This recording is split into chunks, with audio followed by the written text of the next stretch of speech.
43% of the entire internet is a staggering number to wrap your head around when you realize it all points back to one single platform. We are talking about nearly half of every website you click on. It is powered by the same engine that started as a simple blogging tool over 20 years ago. That is the weight WordPress carries into this year.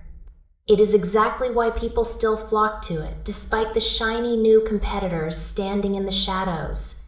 You have 60,000 plugins at your fingertips. If you need a feature, someone probably built it years ago and it still works today. But here is the catch that nobody wants to admit when they are deep in the code. WordPress was never really built to be a modern headless system. You can force it to happen. You can layer on specialized tools to get those data connections working.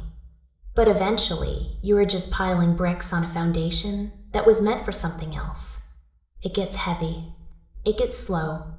Suddenly, you are managing a house of cards where one single update to a contact form plugin brings the whole thing crashing down. Now, shift your focus to the developers who are tired of that old way of doing things. They are looking at Sanity. This is where things get interesting because Sanity treats content like data, not just pages. You get this incredible real-time collaboration.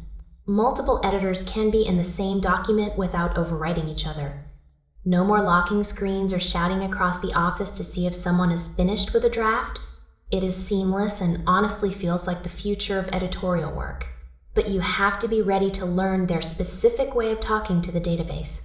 They use a specific query language that feels foreign if you are used to industry standards. It is powerful, sure, but it is a walled garden. Once you build your entire workflow around it, leaving becomes a nightmare of data migration and relearning everything from scratch. Plus, as your team grows, the bill starts to climb faster than you might expect. Then we have the crowd that wants total freedom.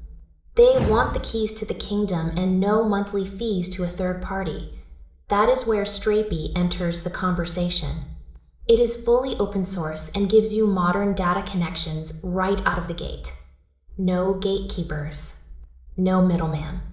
You own the server. You own the database. You own every line of code. But that word ownership carries a lot of weight. If the server goes down at 3 in the morning, your phone is the one that rings. You are the one applying security patches on a Sunday afternoon while your friends are out. If you do not have a dedicated developer on your team, Strapi can feel like buying a high-performance race car when you do not know how to change the oil. It is a beast to maintain. The interface can also feel a bit cold for people who just want to write articles. So the choice really comes down to where you want your headaches to live. Do you want the plugin sprawl of the old giant? Do you want the monthly subscription costs and proprietary locks of the modern collaborator? Or do you want the heavy lifting and total control of the open source rebel? For a solo creator just trying to get a site live, the old giant still wins. You can figure it out in an afternoon without writing a single line of code.